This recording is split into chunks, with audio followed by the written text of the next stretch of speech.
तो मैं आप सबकी मदद से जोरदार तालियों से स्वागत करना चाहता हूं। हमारे बीच है none other than Gurbaksh Tarachandani sir को। Gurbaksh sir, welcome.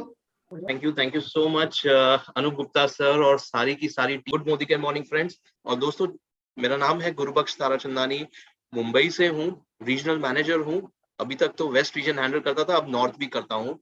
जी हाँ, यानी कि पूरा का पूरा वेस्ट यानी मुंबई, महाराष्ट्र, गुजरात, मध्य प्रदेश, गोवा, और अब नॉर्थ में राजस्थान, उत्तराखंड, हिमाचल प्रदेश, दिल्ली, इन सब जगह पे भी हमारी फिजिकल ऑफलाइन ऑनलाइन ट्रेनिंग्स लगातार होती है रिगार्डिंग हमारे products which is Modi care enviro chip enviro globe को लेके। राइट दोस्तों, प्रोडक्ट्स जरूरी है, नॉलेज जरूरी है इन सब चीजों का, बिकॉज जब हम लोगों के पास फील्ड पे जाते हैं, लोगों को जानकारी देते हैं, प्रमोट करते हैं ये प्रोडक्ट्स, तो लोग हमसे सवाल पूछते हैं ना, ढेर सारे सवाल पूछते हैं। और वो सारे जो सवाल होते हैं, कुछ अच्छे सवाल भी होते हैं, कुछ गलत सवाल भी होते हैं, कुछ बुरे सवाल भी होते हैं, उटपटांग सवाल होते हैं। और हम कई बार सोचते हैं कि इन सवालों का जवाब कैसे दिया जाए। राइट, अगर हमारे पास हमारा ये प्रोडक्ट की पूरी जानकारी होगी ना, तो हम बहुत आसानी से ये सारी चीजों का लोगों को जवाब दे सकते हैं। क्यों? बिकॉज यही प्रोडक्ट नॉलेज हमारा सपोर्ट है, हमारी ताकत है, हमारा नॉलेज। और यही चीज है कि आज हम प्रोडक्ट ट्रेनिंग के साथ साथ जो स्पेशल मैंने सर से रिक्वेस्ट किया था कि हम ऑब्जेक्शन हैंडलिंग पे बात करेंगे, बिकॉज ऑब्जेक्शन हैंडलिंग के जरिए आप लोग जो फील्ड पे जाने पर प्रमोट करते हैं प्रोडक्ट्स को, मोदी के एनवायरो चिप एनवायरो ग्लोब, और आपको जो फील्ड पे सवाल पूछे जाते हैं, प्रोस्पेक्ट्स, क्लाइंट्स, कस्टमर्स जो पूछते हैं, उनका क्या जवाब दिया जाए। कई बार हम दे पाते हैं सवाल, कई बार हम नहीं दे पाते हैं। राइट, तो इसी पे हम चर्चा करेंगे। स्क्रीन पे मैं जो आपके साथ शेयर करूंगा उसमें आप देख सकते हैं कि वहां पर ऑफ कोर्स सारी चीजें सवाल भी होंगे और जवाब मैं आपको सामने सामने बताते जाऊंगा। और यही चीज है कि इसको हम अच्छी तरह से समझेंगे और सेल्स टेक्निक भी जानेंगे। राइट, तो ड्यूरिंग दिस सेशन मैं अपना कैमरा थोड़ा सा ऑफ रखूंगा ताकि बैंडविड्थ इशू ना हो, आपको मेरी आवाज सही तरह से समझ आए, सुनाई दे। और of course after the session मैं अपना कैमरा फिर से ऑन कर दूंगा, तो I can share my. Gurbaksh sir, एक मिनट, बीच में आपकी 2 आईडी दिखा रही है। जी, तो एक्चुअली ओके, हाँ, इशू था सर कि just to ensure I was asking. Yes okay, yes, because दोनों पे मैं ही हूँ। Right, right. लैपटॉप पे थोड़ा सा फ्लिकर हो रहा था स्क्रीन, तो मैंने कोई कहा मोबाइल से भी जस्ट ये कर लूँ ताकि बना रहे कनेक्शन। और इशू सर, कोई issue. Right, okay, thank you so much once again sir. और इसकी शुरुआत करते हैं और मैं अपना स्क्रीन शेयरिंग आप सबके साथ करता हूँ। हम यहाँ पर बात करेंगे ऑब्जेक्शन हैंडलिंग पर। राइट, जो आपके साथ मैंने स्क्रीन यहाँ पर शेयर किया है, अगर आपको सभी को ये स्क्रीन विजिबल हो पा रहा है तो एक आ बार रही मुझे बस जस्ट यस बता दीजिए ताकि मुझे पता चले कि स्क्रीन आपको विजिबल है। Yes, right, objection handling on on enviro chip and enviro globe. दोस्तों देखिए, बेसिक से चीजों से सवाल करेंगे। मैं बहुत ही, जैसे अनूप सर ने कहा ना, हम इसको बहुत ही सिंपल रखेंगे, सरलता से, और बहुत ही सिंपल रख के इसको हम जानेंगे। रेडिएशंस बेसिकली क्या है, इसके प्रकार क्या है, इसके सोर्सेस क्या है, कौन से जरिए से रेडिएशंस आता है, किस प्रकार के रेडिएशंस, और रेडिएशंस है क्या बेसिकली। अगर ये रेडिएशंस क्या सच में हार्मफुल है, हानिकारक है, नुकसानदायक है, अगर है तो कितना। और इसके अलावा प्रदूषण से हम बात करते हैं तो क्या प्रदूषण है, और ये जो नया प्रदूषण हम जो सुनते हैं आज के वक्त में, इलेक्ट्रोस्मॉग, क्या है ये प्रदूषण। राइट, ये सारी चीजें हम जानेंगे। तो सवाल आपने देख लिया, स्क्रीन पे मौजूद है दोस्तों। तो रेडिएशंस क्या है, बेसिकली रेडिएशंस को हिंदी में हम कहते हैं तरंगे। जी हाँ, विकिरण। जो इलेक्ट्रॉनिक गैजेट्स, इलेक्ट्रॉनिक उपकरण, यानी कि जो यंत्र हम इस्तेमाल करते हैं, इलेक्ट्रॉनिक उपकरण यंत्र जो इस्तेमाल करते हैं, इनमें से निकलने वाले जो तरंगे हैं, विकिरण, इसे ही हम रेडिएशंस कहते हैं। राइट, एक जब इलेक्ट्रिकल सर्किट में से करंट पास होता है तो उसके जरिए मैग्नेटिक फील्ड तैयार होता है और इलेक्ट्रिक फील्ड तैयार होता है।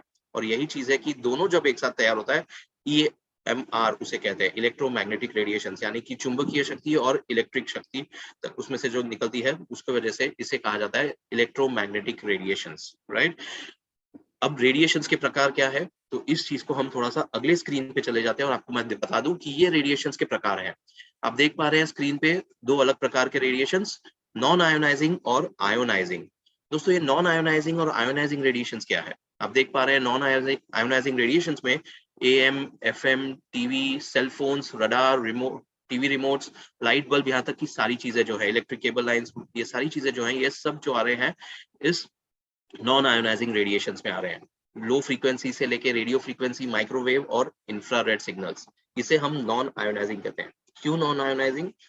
कारण है दोस्तों कि नॉन आयोनाइजिंग रेडिएशंस धीमे धीमे हमारे शरीर पे एक स्लो पॉइजन की तरह नुकसान पहुंचाता है। जी हाँ, एक दिन में कुछ ही घंटों में इसका नुकसान नहीं होता है, पर धीमे जहर की तरह, स्लो पॉइजन की तरह आहिस्ता आहिस्ता ये हमारे शरीर पे नुकसान पहुंचाता है। हो सकता है 1 महीना, हो सकता है 6 महीना, हो सकता है 1 साल, 2 साल, 5 साल, राइट? जितना ज्यादा हम एक्सपोज हो रहे हैं ना इन सब चीजों से, तो ये हमारे लिए नुकसानदायक है। इसीलिए हम इसको नॉन आयोनाइजिंग रेडिएशन कहते हैं। और आपकी जानकारी के लिए बता दूं, मोबाइल रेडिएशंस जिसकी हम बात कर रहे हैं वो भी इसी नॉन आयोनाइजिंग रेडिएशंस के अंदर आते हैं, राइट? अब उसके दूसरे तरफ आप देख रहे हैं लिखा हुआ है आयोनाइजिंग रेडिएशंस। जानते हैं ये क्या है आयोनाइजिंग रेडिएशंस? सूर्य की किरण। आप सोच रहे हैं ये क्या मैं कह रहा हूँ? जी हाँ, सूर्य की किरण जब सुबह 8 बजे लेते हैं ना हम, तो उसमें विटामिन डी मिलता है जो हमारे शरीर के लिए अच्छी बात है। पर अगर वही सूर्य की किरण दोपहर की 12 बजे की हो या दोपहर की 2 बजे की हो, तो वो अल्ट्रा वायलेट रेज सूर्य की किरण जो है, जो हमारे शरीर को यानी स्किन को टैन कर देती है, राइट?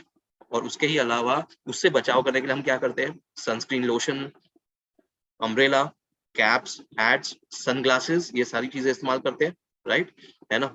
तो ये सारी चीजें। एक्सरे मशीन, जी हाँ, क्या मैं जान सकता हूँ आपका, अगर मुझे बता दे चैट बॉक्स में जवाब, कि एक्सरे मशीन जब हम एक्सरे निकालने जाते हैं हमारे शरीर का कोई भी हिस्से का, कितने मिनटों का एक्सरे होता है? वो कितने मिनट तक एक्सरे निकाला जाता है? कितने मिनट तक? कोई भी चैट बॉक्स में इसका जवाब बता सकता है? एनीबॉडी हु इज इंटरेस्टेड या जानता है तो बता सकते हैं चैट बॉक्स में कि अगर हम जब एक्सरे निकालने जाते हैं, जी हाँ, सुरेश शर्मा जी कहते हैं 1 सेकंड, 2 सेकंड, मोनिका जी ने लिखा है सेकंड्स, जी हाँ, फ्यू सेकंड्स, जितिन कुमार जी लिख रहे हैं एब्सोल्युटली ट्रू, सही जवाब।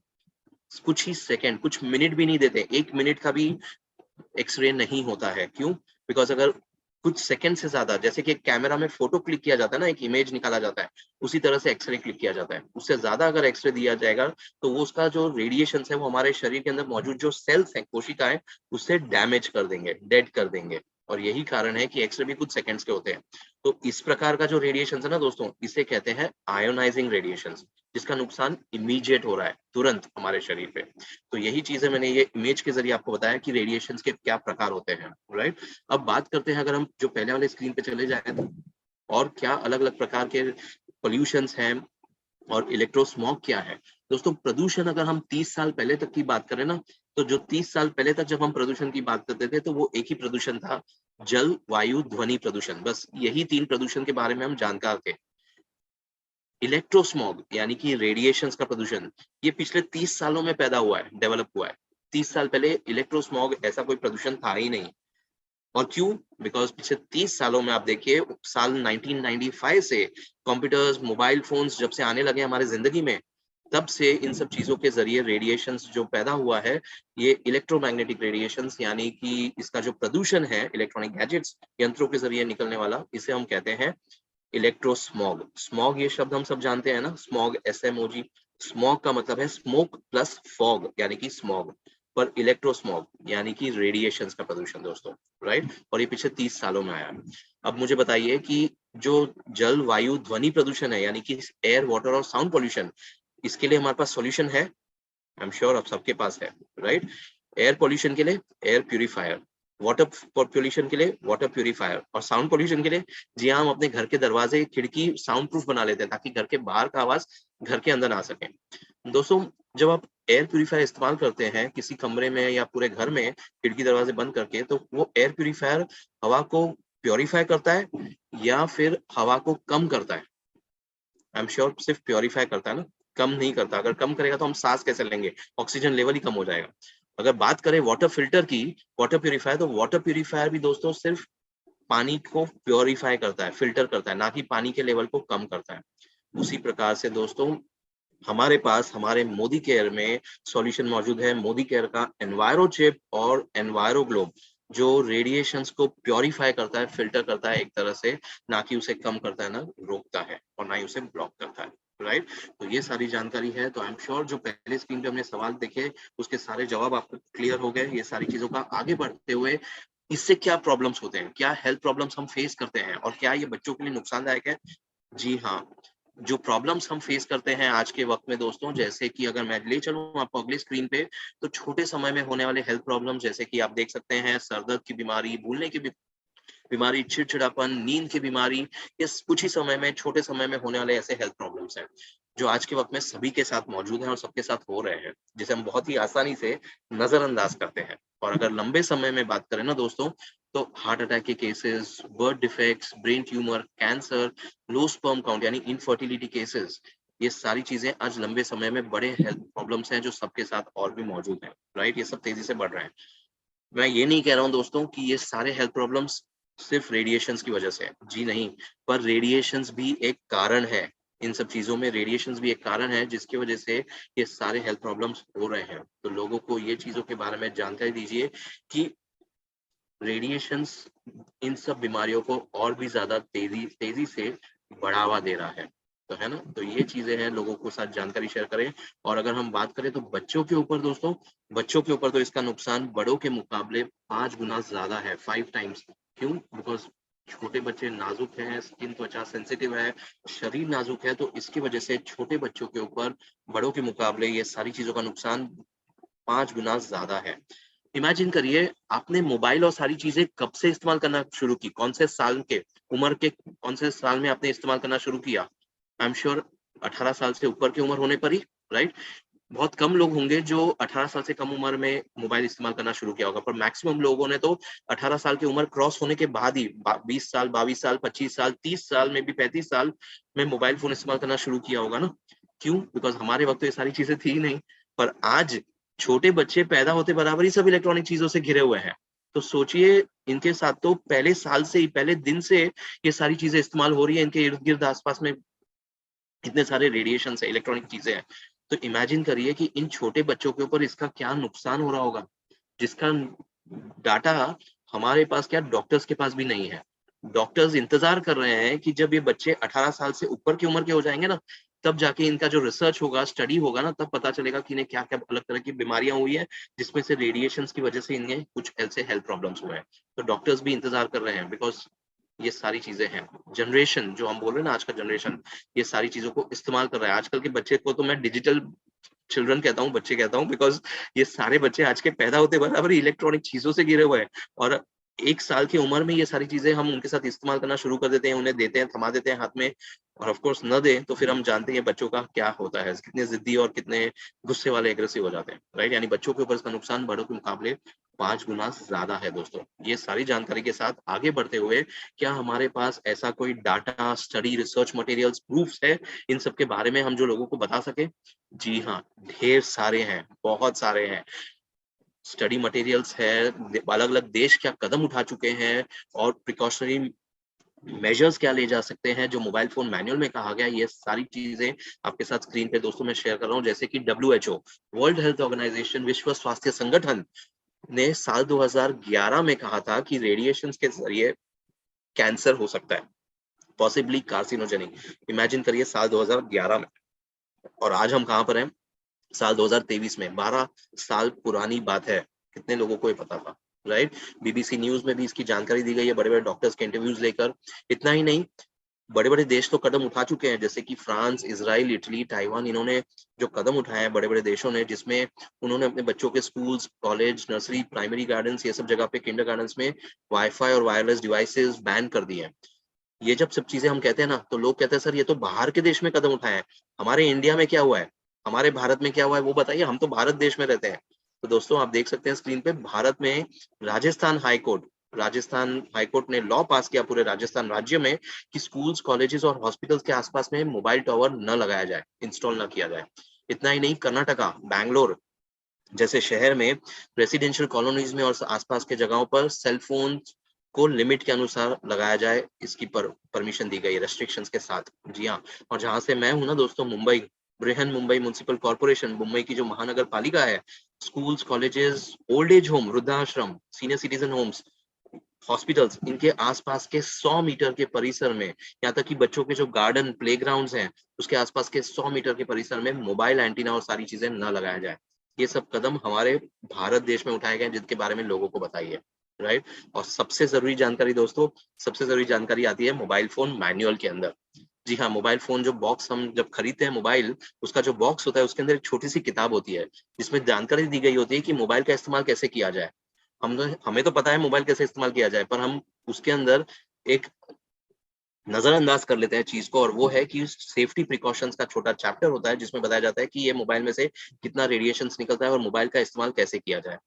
सिंपल सा सवाल है, लोगों के सामने कैसे रखें इन सब चीजों को, जैसे मैं आपके सामने रख रहा हूँ। आप सवाल नोट डाउन भी कर सकते हैं अगर आप अपने साथ नोटबुक पेंसिल पेन लेके बैठे हुए हैं, डायरी लेके बैठे हैं। दोस्तों, क्या आप में से कोई भी ऐसा इंसान है, 300 लोग हैं यहाँ पर इस ट्रेनिंग में, कि आप में से कोई भी ऐसा इंसान है जो आज जिंदगी में पहली बार मोबाइल इस्तेमाल कर रहा है?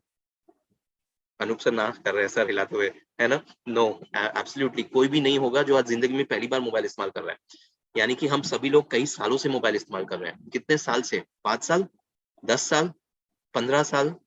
अगर मैं खुद की बात करूँ ना, तो मैं खुद मोबाइल फ़ोन साल 2004 से इस्तेमाल कर रहा हूँ। आज 2022 है, यानी कि 18 साल हो गए। तो मेरी तरह और भी लोग होंगे। चलिए, मेरे से कम इस्तेमाल करने वाले भी थोड़े कुछ होंगे, 10 साल, 15 साल, 12 साल, है ना? मानते हैं ना सब चीज़। अगर हम 10 साल से भी मोबाइल इस्तेमाल कर रहे हैं, कम से कम 10 साल से, 10 साल पुराना मोबाइल जो पहला खरीदा था, क्या वही पहला मोबाइल आज भी आपके पास है?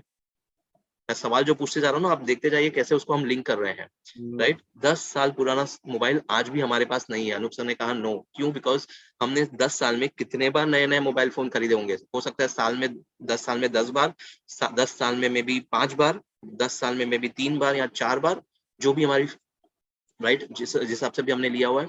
अगर इमेजिन करिए कि 10 साल में हमने 3 से 4 बार भी नए-नए मोबाइल फ़ोन खरीदे, एक इंसान 10 साल के दौरान 4 बार मोबाइल फ़ोन नया खरीदता है, एक घर में कितने सदस्य हैं परिवार में? 4 सदस्य? और अगर 4 सदस्य हैं, चारों जन मोबाइल इस्तेमाल करते हैं 10 सालों से, तो इमेजिन कि एक घर में 10 साल में 4 सदस्यों के बीच में कितने बार नए-नए मोबाइल फ़ोन आए हैं? कैलकुलेट कर सकते हैं? कम से कम 15 से 20 बार। काफ़ी है ना? 15 बिल्कुल। से 20 बार कम से कम। और अगर इतने बार नए-नए मोबाइल फ़ोन आए हैं, क्या हमने किसी ने भी 1 मिनट का वक़्त निकाला है कि उस मोबाइल के अंदर मौजूद किताब को पढ़ें और जानकारी लें कि उसके अंदर क्या लिखा गया है? नहीं ना। हम सब जानते हैं कि हमें तो पता है मोबाइल ऑन करना है, सिम कार्ड डाल दिया अंदर और ऑन कर दिया, मोबाइल में सिग्नल आ गया, वाई-फाई कनेक्ट हो गया, 4G आ गया या 5G आ गया, जिसका भी कनेक्शन जो है, और बस डाटा डाउनलोड, एप्लीकेशन इंस्टॉल, और लोगों को बता रहे हैं, अरे यार मैंने आज इस पर्टिकुलर शर्मा जी के मोबाइल दुकान से मोबाइल खरीदा है, इसने मुझे 2000 रुपए डिस्काउंट भी दिए, आप भी जाके वहीं से खरीदना, मेरा नाम बताओगे तो और भी 2000 रुपया एक्स्ट्रा डिस्काउंट देंगे आपको, है ना? फ्री में पब्लिसिटी एडवर्टाइजिंग कर लेते हैं। पर क्या हम 1 मिनट का भी वक़्त निकालते हैं? नहीं ना दोस्तों। ज़रूरी है जानना कि जब मोबाइल पे आप बात करते हैं तो अपने कानों में हेडफ़ोन्स, ईयरफ़ोन्स, यानी कि जो वायर वाला हेडसेट है, ईयरफ़ोन्स, उसका इस्तेमाल करें। ताकि आपका mobile, yes Anoop sir screen पे शो कर रहे हैं, व्हाइट कलर का उन्होंने हेडफ़ोन्स हाथ में दिखा के रखा हुआ है। इसका इस्तेमाल ज़रूर करें हेडफ़ोन्स का, जब भी आप मोबाइल पे बात करते हैं, राइट? इससे आपका क्या होगा कि हेड मोबाइल फ़ोन आपके शरीर से दूर होगा, शरीर के कॉन्टैक्ट में नहीं होगा, हाथ में पकड़ के चल रहे होंगे या फिर मेबी टेबल पर रख के आप आराम से इस्तेमाल कर सकते हैं। अगर आप सपोज़ ये हेडफ़ोन्स नहीं इस्तेमाल करते तो दूसरा ऑप्शन क्या है? ब्लूटूथ, है ना? हम ब्लूटूथ इस्तेमाल करते हैं, ओके, ठीक है, कोई बात नहीं है। आज के हिसाब से टेक्नोलॉजी है, आगे बढ़ रहे हैं, पर रिक्वेस्ट है कि अगर आप ब्लूटूथ भी इस्तेमाल करते हैं ना, तो उसको सिर्फ़ उतने ही समय इस्तेमाल करें जितना वक़्त आप फ़ोन पे बात कर रहे हैं, कॉलिंग के लिए।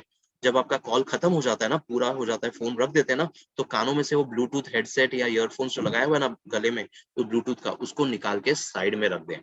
कंटीन्यूअसली कानों में लगा के ना रखें, बिकॉज़ कारण 10% मोबाइल रेडिएशंस ब्लूटूथ के ज़रिए हमारे कानों में, शरीर में नुकसान पहुँचाता है कानों के ज़रिए, राइट? और तीस सबसे ज़रूरी चीज़ है कि अगर हम ये सब चीज़ें भी इस्तेमाल नहीं करते, ब्लूटूथ नहीं इस्तेमाल करते हैं, हेडफ़ोन्स नहीं इस्तेमाल करते और मोबाइल फ़ोन को डायरेक्टली कानों से लगा के बात करते हैं, तो मैं आपको स्क्रीन पे खुद अपने आप को दिखा रहा हूँ कि 2 उँगलियों का गैप रखें कानों के बीच में और मोबाइल के बीच में। जी हाँ, जस्ट 2 फिंगर्स, ये 2 उँगलियाँ यानी कि कम से कम 2 सेंटीमीटर हो जाती है, तो 2 सेंटीमीटर का थोड़ा-सा सेफ डिस्टेंस रख के, गैप रखते हुए मोबाइल को कानों के साथ रख के बात करें, ना कि कानों से एकदम चिपका के ना रखें, बात ना करें। 2 उँगलियों यानी कि 1.5 से 2 सेंटीमीटर, 1.5 से 2 सेंटीमीटर का सेफ डिस्टेंस रखें कानों के और मोबाइल के बीच में, और फिर मोबाइल पे बात करें। और सबसे ज़रूरी चीज़, जी हाँ, जो आखिरी में आती है वो है कि 1 घंटे में सिर्फ़ 6 मिनट ही मोबाइल फ़ोन का इस्तेमाल करना चाहिए। 1 घंटे में 6 मिनट इम्पॉसिबल है आज के वक़्त में। अगर 6 मिनट हम मोबाइल फ़ोन को साइड में भी रख दें, तो हम सोच में पड़ जाएँ कि हमारे मोबाइल के अंदर सिग्नल है कि नहीं है, राइट? हम 6 मिनट तो शायद मोबाइल फ़ोन मुश्किल से साइड में रखते हैं, 54 मिनट लगातार फ़ोन पे लगे रहते हैं। अनूप सर कह रहे थे ना कि अगर आपका बैटरी डाउन हो जाए, इमेजिन करिए मोबाइल आपको कितने अलग-अलग प्रकार से स्ट्रेस पैदा करता है, तनाव पैदा करता है। अगर आप मोबाइल घर पे भूल गए, तो कितना तनाव, स्ट्रेस पैदा हो जाएगा, अगर आप घर से बाहर निकल गए बिना मोबाइल के। दूसरी चीज, अगर मोबाइल लेके भी निकले भी है और अगर उसमें चार्जिंग सिर्फ 5% है, ओनली 5%, सब जगह पूछते फिरेंगे कि अरे भाई चार्जर है कि नहीं, हमें मोबाइल चार्ज करना है ना। 10 मिनट के लिए दे दीजिए, मोबाइल में 25-30% हो जाए तो काफी है, फिर आगे का हम देख लेंगे। सोचिए कितना स्ट्रेस तनाव पैदा कर रहा है एक मोबाइल, और अगर रेडिएशन उसके साथ की हम जो बात करें तो और कितना ज्यादा नुकसानदायक है। Exposure and proximity. एक्सपोजर यानी कि लगातार प्रतिदिन रोजाना कितने घंटे हम ये चीजों से एक्सपोज हो रहे हैं इसका, और प्रॉक्सिमिटी यानी इसके सराउंडिंग, हमारे हमारे आसपास में जो कंटिन्यूसली ये हम इससे घिरे हुए हैं, राइट। तो ये सारी चीजें हैं, लोगों के साथ जानकारी शेयर करें। ऑफ कोर्स प्रोडक्ट की बात करें दोस्तों, तो ऑब्जेक्शंस जो एनवायरो चिप पे आते हैं, जो आप स्क्रीन पे देख सकते हैं, कुछ सवाल पूछे गए हैं कि एनवायरो चिप क्या है, किस चीज का ये बना हुआ है, काम कैसे करता है, क्या एनवायरो चिप और भी गैजेट्स के लिए मौजूद है, एनवायरो चिप की कोई एक्सपायरी डेट है कि नहीं, और एनवायरो चिप काम कर रहा है ये हमें कैसे पता चलेगा, राइट। ये बेसिक सवाल है जो आपसे पूछे जाते हैं जब आप फील्ड पे जाते हैं। तो दोस्तों एनवायरो चिप क्या है, जैसे मैंने पहले भी बताया, एनवायरो चिप एक रेडिएशन प्रोटेक्शन चिप है, रेडिएशन प्योरीफायर है। ये कोई एंटी रेडिएशन चिप नहीं है। रेडिएशन प्योरीफायर यानी कि रेडिएशन प्रोटेक्शन, ये रेडिएशंस को प्योरीफाई करता है। एंटी रेडिएशन क्यों नहीं है? बिकॉज एंटी रेडिएशन का मतलब रेडिएशंस को रोकना, कम करना या ब्लॉक करना, जो कि पॉसिबल नहीं है। साइंस, विज्ञान कहता है कि एनर्जी जो ऊर्जा होती है ना, उसको सिर्फ हम उसका नेचर फॉर्म बदल सकते हैं, कन्वर्ट कर सकते हैं, उसको रोक नहीं सकते, उसको कम नहीं कर सकते, उसको ब्लॉक नहीं कर सकते। तो दोस्तों आपकी जानकारी के लिए बता दूं, रेडिएशंस भी एक ऊर्जा है, एनर्जी है एक प्रकार का, जिसको ना रोक सकते हैं, ना कम कर सकते हैं, ना ब्लॉक कर सकते हैं। एंटी रेडिएशन कहाँ देखा होगा जानते हैं? एक्सरे रूम में। जब हम एक्सरे निकालने जाते हैं तो जो बंदा एक्सरे निकालने आया होता है ना उस क्लिनिक का, उसने एक सूट पहना रहता है, एक कोट पहना रहता है, और वो जो कोट होता है ना वो एंटी रेडिएशन कोट है, राइट। उसे हम एंटी रेडिएशन कहते हैं। पर एनवायरो चिप एंटी रेडिएशन नहीं है, वो रेडिएशन प्योरीफायर, रेडिएशन प्रोटेक्शन है। ये सबसे जरूरी चीज। अब दूसरी बात, किस चीज का बना हुआ है एनवायरो चिप? तो एनवायरो चिप जो बना हुआ है दोस्तों, आप स्क्रीन पे पढ़ सकते हैं, ये बना हुआ है natural inert materials, INERT, natural inert materials का बना हुआ है। अब ये इनर्ट मटेरियल्स क्या है दोस्तों? इनर्ट मटेरियल्स ऐसे मटेरियल्स हैं जो eco friendly, environment friendly product है, लाइफ लॉन्ग प्रोडक्ट है, नॉन एक्सपायरी प्रोडक्ट है, right. Eco friendly, non expiry और हानिकारक, कोई नुकसान उसका हमारे शरीर पे नहीं होता, ना हमारे इलेक्ट्रॉनिक गैजेट्स यंत्रों के ऊपर होता है, राइट। एग्जाम्पल के तौर पे आपको मैं बता दूं, गोल्ड, सोना, जी हाँ, जो गोल्ड होते हैं ना, ज्वेलरी, वो भी एक, गोल्ड भी एक इनर्ट मटेरियल में गिनती की जाती है। जानते हैं इसका कारण क्यों? बिकॉज गोल्ड को किसी भी केमिकल के साथ मिक्स करें उसका कोई रिएक्शन नहीं होता। दूसरी चीज, गोल्ड कितना भी पुराना हो, 10 साल, 25 साल, 50 साल, 100 साल, कभी गोल्ड को खराब होते हुए, सड़ते हुए देखा है? कभी भी नहीं ना, यानी कि नॉन एक्सपायरी है। और तीसरी चीज, कभी गोल्ड के ज्वेलरी पहनने से शरीर पे कोई भी प्रकार का स्किन एलर्जी, रिएक्शंस, कुछ इचिंग, स्क्रबिंग, रेडनेस कुछ हुआ है? कभी नहीं। जबकि अगर कोई दूसरे मटेरियल का, मेटल्स का हम ज्वेलरी पहन लेते हैं तो उससे हमें कुछ ही दिनों में एलर्जी हो जाता है। एग्जाम्पल के तौर पर अगर हम बात करें, सिल्वर, चांदी, कुछ ही दिनों में एटमॉस्फेयर में, खुले हवा में काली पड़ने लगती है, और उसके लिए हमारे पास क्या प्रोडक्ट है? उसे साफ करने के लिए, चमकाने के लिए सिल्वर डिप, है कि नहीं, राइट। कहने का मतलब है, सिल्वर एक ऐसी चीज है जो खुले हवा में रिएक्ट हो रही है, यानी कि वो फिर इनर्ट मटेरियल में गिनती नहीं की जाती। पर गोल्ड एक ऐसा मटेरियल है, मेटल है, जिसकी इनर्ट मटेरियल में गिनती की जाती है, बिकॉज उसका कोई रिएक्शन नहीं होता, ना खराब होता है और ना ही उसके कोई साइड इफेक्ट्स हैं। तो मैंने आपको इनर्ट मटेरियल का एग्जाम्पल दिया गोल्ड के जरिए, गोल्ड को बताते हुए। लोगों से ये मत जाके कहिएगा कि गुरबख्श सर ने कहा कि एनवायरो चिप के अंदर गोल्ड है ना। हमें वो नहीं, एग्जाम्पल सिर्फ समझाने के लिए मैंने आपको ये बताया कि इनर्ट मटेरियल किसको कहते हैं। और ये जो इनर्ट मटेरियल्स का जो कॉम्बिनेशन है, कुदरत में ऐसे बहुत सारे, ढेर सारे इनर्ट मटेरियल्स, मेटल्स मौजूद हैं, जिसका कॉम्बिनेशन है, और ये जो कॉम्बिनेशन से कंबाइन करके, जिस तरह से मात्रा से मिश्रण करके, मिक्स करके बनाया गया ना, ये गवर्नमेंट ऑफ इंडिया यानी भारत सरकार के द्वारा उसको कॉपीराइट किया गया है, पेटेंटेड, सर्टिफाइड है, इट्स अ पेटेंटेड टेक्नोलॉजी। जी हाँ दोस्तों, ये सारी चीजें हैं। और लोग जब सर्टिफिकेट्स के ऊपर सवाल उठाते हैं ना कि अरे ये सर्टिफिकेट्स डुप्लीकेट हैं, जाली हैं, पैसे से खरीदे जा सकते हैं, तो उनको ये बताइए कि ये जो आप देख पा रहे हैं ना स्क्रीन पे, हमने खुद, हमारी कंपनी ने एनवायरो चिप की जो पेटेंट रजिस्टर किया था, यानी कि जिस दिन फाइल किया था, वो तारीख था 11/11/2010, 11 नवंबर 2010, और ये रजिस्टरिंग का डेट था, फाइल करने का डेट था। हमें पेटेंट सर्टिफिकेट प्राप्त कब हुआ, ग्रांट कब हुआ? 22 फरवरी 2022, यानी कि 12 साल के बाद। इमेजिन करिए, 12 साल। अगर हमें ये जल्द से जल्द प्राप्त करना होता ना, तो हमने तो पैसे खिला के भी प्राप्त कर लिए होते, जो हफ्ते के अंदर हो सकता है इजीली। पर हमने ऐसा कुछ नहीं किया, हम 12 साल तक इंतजार करते रहे। और आप जानते हैं मजे की बात, ये जो पेटेंट का जो सर्टिफिकेट जो होता है ना, उसकी वैलिडिटी कितनी होती है? 20 साल की।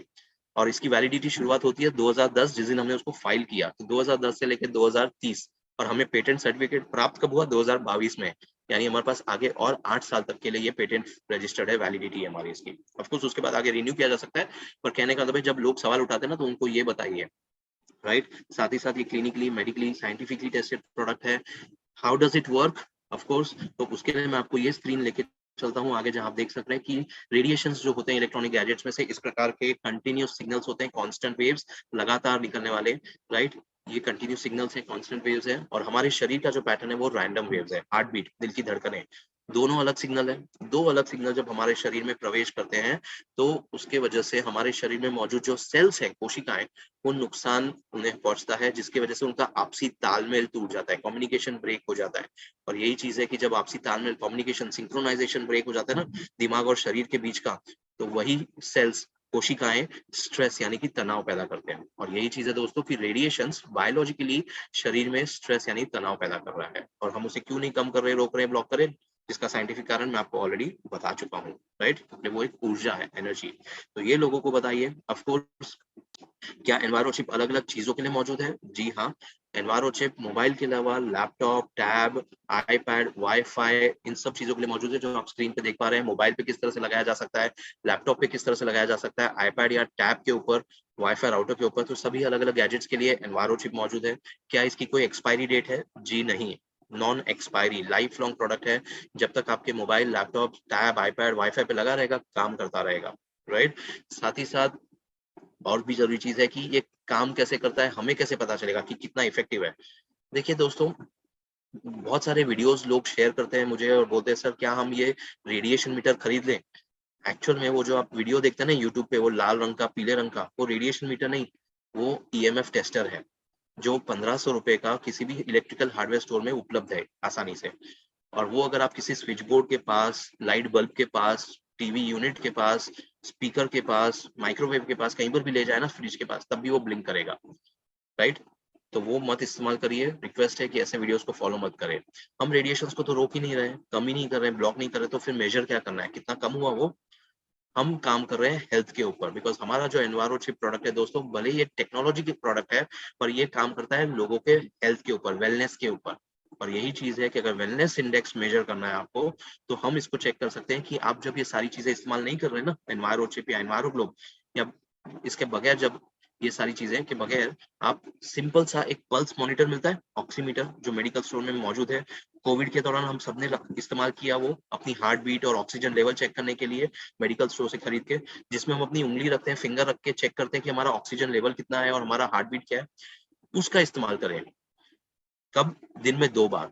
सपोज एग्जांपल, सुबह आपने 10 बजे एक रीडिंग ले ली, फिर शाम को 8 बजे या रात 9 बजे फिर से दोबारा रीडिंग लीजिए, यानी कि दिन की 2 रीडिंग हो गई, 8 से 10 घंटे के गैप के दरमियान, राइट? दिन की 2 रीडिंग, ऐसे दिन की 2 रीडिंग दिन 3 बार लीजिए, 3 दिनों तक लीजिए, राइट?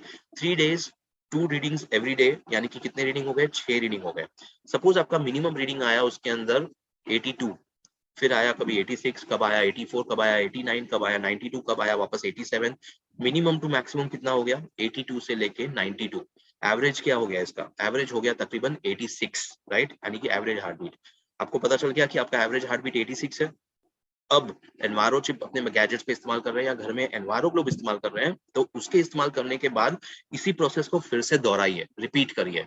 3 दिन, अगले 3 दिन का एनवायरो चिप, एनवायरो ग्लोब के साथ इसको रिपीट करिए। दिन के 2 रीडिंग्स लीजिए 8 से 10 घंटे के गैप के दरमियान, और फिर देखिए कि आपकी रीडिंग क्या आ रही है। वही रीडिंग जो 82 से 92 के बीच थी, अगर वही रीडिंग आपकी सपोज फॉर एग्जांपल 78 से लेके 90 तक गई है या 88 तक गई है, तो 78 से 88 यानी कि एवरेज आपका पल्स हो जाता है तकरीबन 83 से 84 का।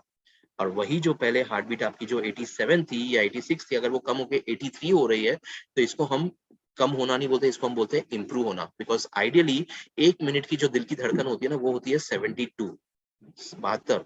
और अगर 92 जितना हाई पल्स रेट कम होके 86, 87 आ रहा है या 83, 84 तक जा रहा है, तो इसको इम्प्रूव होना बोलते हैं, राइट? तो यही सारी चीजों का टेस्ट किया गया है। तो लोगों को आप इस तरह से बता सकते हैं कि हम कैसे चेक कर सकते हैं कि इसका सच में इफेक्टिवनेस है कि नहीं। देखिए, लोग बोलेंगे सर हमारे अंदर तो इतना डिफरेंस नहीं आया। थैंक यू अनूप सर, बहुत बहुत शुक्रिया। तो लोग कहेंगे कि हमें तो इतना नहीं डिफरेंस आया, मैंने चेक किया तो मेरा पहले 92 आया, अब तो सिर्फ 89 आया, 3 ही पॉइंट कम हुआ। कोई बात नहीं। देखिए, सबको सर दर्द नहीं है, सबको नींद की बीमारी नहीं है, सबको भूलने की बीमारी नहीं है, सबको चिड़चिड़ापन नहीं है ना? सबकी हेल्थ प्रॉब्लम्स अलग-अलग है। इसका मतलब हर एक इंसान का बॉडी का जो रिस्पॉन्स सिस्टम है वो अलग है। और अगर सबका बॉडी का रिस्पॉन्स सिस्टम अलग है तो ऑफ कोर्स उनकी हार्ट बीट भी अलग है। तो रिस्पॉन्सिव सिस्टम अलग होने की वजह से सबके जो पॉइंट्स हैं, ये डिफरेंस आप देखेंगे अलग होगा। किसी में 92 का हार्ट बीट कम होके 82 भी आ सकता है, किसी का 92 का कम होके 88 भी आ सकता है, 84 भी आ सकता है, 87 भी आ सकता है, right? Depending on the body responsive system. पर अगर कम हो रहा है यही चीज, तो आप अंदाजा इसको ये कर सकते हैं कि ये कितना इफेक्टिव है, राइट? साथ ही साथ एनवायरो ग्लोब की अगर बात करें दोस्तों, तो एनवायरो ग्लोब कितना एरिया कवर करता है, क्या इसको चार्ज करने की जरूरत है, हमें कैसे पता चले ये चार्ज है, और क्या एनवायरो ग्लोब की कोई एक्सपायरी डेट है? तो दोस्तों, एनवायरो ग्लोब कितना एरिया कवर करता है? एनवायरो ग्लोब जो है वो एरिया कवर करता है, वो है 350 स्क्वायर फीट एरिया। आप चारों दिशा में उसके 10 फीट, बिकॉज गोल आकार का है पूरा और दिशा कोई लिखी नहीं है उसके ऊपर, जिस भी तरीके से उसको देखें तो चारों दिशा में 10 फीट रेडियस, यानी कि ऑल द 4 डायरेक्शंस वो 10 फीट रेडियस में काम करता है। तो टोटल एरिया कवर करता है वो है 350 square feet area, 350 square feet area, right? ये चार्ज है। और अगर चार्ज करना है तो कैसे करें? आप तस्वीरों में देख सकते हैं स्क्रीन पे, सनलाइट यानी कि सूर्य की किरण में उसको चार्ज करें, या फिर घर के अंदर मौजूद sun artificial light, table lamp, bulb के नीचे 2 फीट के दरमियान उसको रखते हुए लाइट के उसको चार्ज करें। और आइदर सनलाइट में, दोनों ही तरीकों में just 15 minutes of charging, 15 minute का चार्जिंग हफ्ते में एक बार करना है। रोजाना इसकी चार्जिंग की जरूरत नहीं है। अगर आप रोजाना भी चार्ज करते हैं कोई नुकसान नहीं है, बॉम्ब नहीं है जो एक्सप्लोड हो जाएगा। और 15 मिनट से ज्यादा भी अगर चार्ज कर लिया, 1 घंटे, 2 घंटे, 4-5 घंटे, कोई बात नहीं है, डैमेज नहीं होगा। Eco friendly, environment friendly product है, नॉन एक्सपायरी प्रोडक्ट है। हमें कैसे पता चलेगा कि एनवायरो ग्लोब चार्ज है? देखिए, जब भी आप नया एनवायरो ग्लोब खरीदते किसी डीपी से, मोदी के डीपी से या वेयर हाउस से ऑर्डर करते हैं ऑनलाइन, या जो भी खरीद के लाते हैं, सबसे पहली चीज आपको करना है कि बॉक्स ओपन करने पर एनवायरो ग्लोब का, उसको पहले आप चार्ज करें धूप या लाइट के जरिए, राइट? बिकॉज वो कई दिनों से बंद होगा तो चार्ज नहीं होगा ऑफकोर्स। तो पहला काम करना है कि उसको ओपन करने पर चार्जिंग करिए। चार्जिंग का तरीका आप देख ही रहे हैं। अब हमें कैसे पता कि सच में कितना चार्ज हुआ है? देखिए, बेसिकली इसके अंदर जो इनर्ट मटेरियल्स जो दिए गए हैं ना, मिक्सचर कॉम्बिनेशन, उसकी कैरेक्टरिस्टिक्स ही इस तरह से है कि 15 मिनट के धूप या लाइट चार्ज मिलने पर उसको वो 1 हफ्ते तक चलता है, 1 वीक तक, राइट? वॉच की बात करें तो हमारे रिस्ट वॉचेस में रेडियम होता है। हमें नहीं पता चलता कि रेडियम कितना परसेंटेज चार्ज हुआ है, राइट? हमारी मोबाइल में बैटरी है जिसको हम इलेक्ट्रिक सर्किट अपना पिन के चार्जर लगा के चार्ज करते हैं, तो हमें पता है कि 50%, 80%, 90%, 100% चार्ज हो गया, राइट? स्क्रीन पे दिख रहा है। पर क्या वॉच के अंदर रेडियम का हमें पता चलता है कि रेडियम कितना चार्ज है लाइट में या सूर्य की किरण में? नहीं ना। चार्ज होने के बाद ऑटोमेटिकली 2 घंटे, 4 घंटे चलता है, फिर डिम हो जाता है और डार्क, अंधेरा हो जाता है, फिर नहीं चमकता।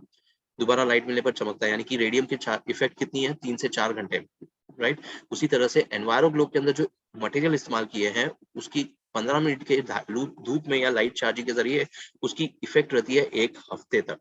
तो ये लोगों को आप सवाल का जवाब यहाँ पर दे सकते हैं, राइट? ये सारी चीजें ऑफ कोर्स। साथ ही साथ कुछ और कॉमन सवाल जो बहुत ही कॉमन है और सब लोग ज्यादातर देखते हैं, पूछते हैं कि सर, ये सवाल आते हैं कि why doesn't mobile company fixes it inside the mobile, और is it, if it is harmful then why doesn't government take any action against it, right? Government कोई एक्शन क्यों नहीं लेती, या मोबाइल कंपनी इसको इनबिल्ट क्यों नहीं कर देती? कोई लोग तो बोलते हैं हमारा तो आईफोन है और हमारे आईफोन के अंदर इनबिल्ट है ऐसा कोई प्रोडक्ट, हमारे आईफोन से रेडिएशन ही नहीं निकलता। पता नहीं, बहुत सारे ऐसे सवाल आते हैं, क्या जवाब दिया जाए? दोस्तों, कोई भी मोबाइल कंपनी अपने मर्जी से मोबाइल के अंदर इसको इनबिल्ट फिक्स नहीं कर सकती। क्यों? उनका सिंपल कारण है कि उनके पास परमिशन नहीं है। और परमिशन क्यों नहीं है? बिकॉज वो सारे जो मोबाइल कंपनी है वो जुड़े हुए हैं एक एसोसिएशन से, और वो एसोसिएशन का नाम है try, TRAI, telecom regulatory authority of India. TRAI, telecom regulatory authority of India, ये एक एसोसिएशन है जहां पर सारे मोबाइल कंपनीज जुड़े हुए हैं उसके अंदर।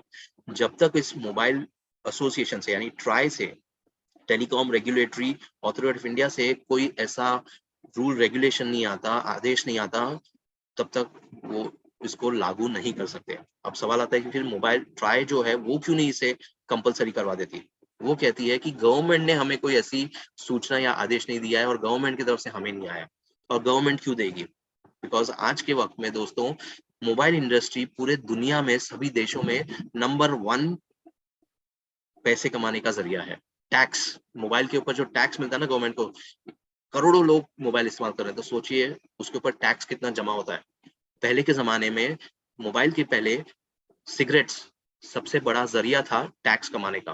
क्यों? बिकॉज सिगरेट्स के अंदर टबैको होता है, तंबाकू, जिसके जरिए लोगों को, गवर्नमेंट को, सरकार को इतना पैसा मिलता था वो प्लेटफॉर्म पर टैक्स के उसके जरिए, सिगरेट्स के जरिए, गवर्नमेंट उसे नकार नहीं सकती। तो गवर्नमेंट ने क्या कहा, सिगरेट्स कंपनी को कहा कि आप बॉक्स के ऊपर स्टैचुटरी वार्निंग लिख दें कि धूम्रपान करने से कर्क रोग जैसी बीमारी हो सकती है। Cigarette smoking is injurious to health and it can cause cancer. अब मुझे बताइए, अगर कोई इंसान पढ़कर सिगरेट पी रहा है ये जानते हुए भी, तो गलत कौन है? नजरअंदाज कौन कर रहा है? किसकी चॉइस है, किसका डिसीजन है? और अगर नहीं पढ़ रहा है तब भी किसका डिसीजन है या किसकी नजरअंदाज है? गलत कौन है? हर एक उसमें गलत कंज्यूमर ही है जो सिगरेट पी रहा है, राइट? वो इंसान गवर्नमेंट के या सिगरेट कंपनी के ऊपर जाके कोई केस नहीं दर्ज कर सकता कि मुझे भुगतान करके दीजिए, मुझे कैंसर हो गया। नहीं ना, गवर्नमेंट बोलेगी आपने पढ़ा सिगरेट के बॉक्स के ऊपर तो वार्निंग लिखा हुआ है, नहीं पढ़ा तो भी आपने नजरअंदाज किया, और पढ़ा तब भी आपका डिसीजन है। उसी उसी तरह से मोबाइल कंपनियों को ये आदेश दिया गया है गवर्नमेंट के जरिए कि आप मोबाइल के बॉक्स के अंदर जरूरी जानकारी लिखे, जो हमने मोबाइल फोन मैनुअल के जरिए जानकारी आपको बताई है ना। तो वो चीज है, लोगों के साथ जानकारी शेयर करें। किसी इंस्ट्रूमेंट के जरिए इसको चेक कर सकते हैं कि एनवायरनशिप के पहले और बाद में कितना रेडिएशन कम हुआ, ज्यादा हुआ। जी नहीं, मैंने वो भी आपको जवाब दे दिया कि कोई मीटर्स का इस्तेमाल ना करें। Of course pulse monitor, oximeter के जरिए 3 दिन 2 रीडिंग्स लेके आप उसको चेक कर सकते हैं, राइट। लोग बोलते हैं ये सार लेवल हमारे मोबाइल के अंदर है और वो तो कम है, तो हम क्यों ये मोबाइल एनवायरनशिप का इस्तेमाल करें? और क्या सार लेवल एनवायरनशिप के लगाने से कम या ज्यादा होता है? जी नहीं। सार का मतलब क्या? सार का मतलब है SAR, specific absorption ratio, specific absorption ratio level. ये मोबाइल जब बनता है ना कंपनी में मैन्युफैक्चरिंग के दौरान, उसके अंदर जो कंपोनेंट इस्तेमाल किया जाता है, छोटे छोटे रेजिस्टर्स, डायोड्स, सर्किट्स के जरिए जो इस्तेमाल किया जाता है, उसमें से जब करंट पास होता है और उसके जरिए जो रेडिएशन एमिट हो रहा है ना, वही सार लेवल है, स्पेसिफिक अब्जॉर्प्शन रेशियो, कि हमारा शरीर कितना रेडिएशन झेल सकता है। और उसकी लिमिट जो गवर्नमेंट ऑफ इंडिया, भारत सरकार ने दी है, वो है 1.6 वैट्स पर केजी, यानी कि 1.6 वैट्स जितना ही रेडिएशन हमारा शरीर अब्सॉर्ब कर सकता है। एग्जांपल के तौर पे, अगर आप किसी 40 वॉट के बल्ब के पास खड़े हैं, 40 वैट्स, क्या गर्मी होगी? होगी, पर थोड़े देर के बाद, 20 मिनट 25 मिनट के बाद। उस जगह पे अगर एक 100 वॉट का बल्ब लगा दिया जाए और आप उसके पास खड़े हो, तो मे बी 10 मिनट के अंदर, 15 मिनट के अंदर आपको जल्द से जल्द और पसीना छूटने लगेगा। उसके जगह पे 200 वॉट का हेलोजन लाइट लगा दे तो क्या होगा? 5 मिनट के अंदर गर्मी पसीना छूटने लगेगा, यानी कि उसका वॉटेज बदल गया ना, 40 वॉट से 100 वॉट से 200 वॉट, राइट।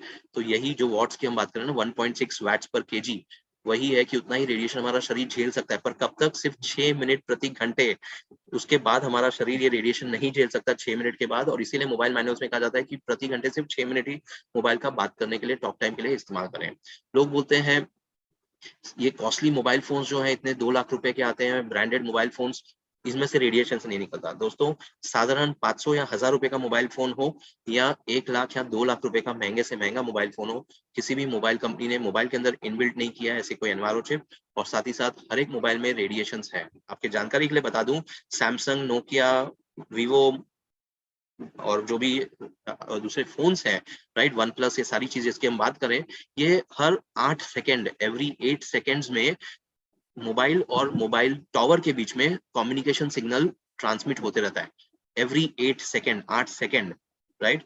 पर क्या आप जानते हैं आईफोन, एप्पल आईफोन हर 4 सेकेंड में मोबाइल कम्युनिकेशन ट्रांसमिट करता है बिटवीन मोबाइल टावर और मोबाइल फोन, ताकि सिग्नल की कंटिन्यूटी बनी रहे मोबाइल के अंदर, राइट। तो सोचिए, ये सारी चीजें हैं, लोगों के साथ शेयर करिए।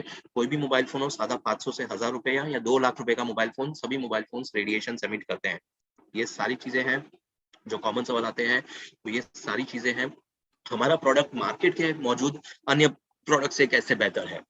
दोस्तों, ये हम नहीं कहते, ये सारे ब्रांड्स कहते हैं। इतने बड़े बड़े जो हॉस्पिटल्स हैं जहां पर इसकी टेस्टिंग हुई है, max Health Care New Delhi, AIIMS, All India Institute of Medical Sciences and Research Centre New Delhi, Medanta Gurgaon Haryana, Apollo New Delhi, DB technology lab Cambridge United Kingdom, C certification जो यूरोप में होता है, ये सारे जगहों पे जो टेस्ट हुए, मैक्स हेल्थ केयर में 2500 लोगों का फीडबैक आया, 7500 लोगों के ऊपर टेस्ट किया गया था, 7500 पीपल सब्जेक्ट्स जिसको हम कहते हैं, उसमें से 2500 लोगों ने फीडबैक दिया कि उनके पल्स में कितना इंप्रूवमेंट देखा गया था, हार्ट बीट।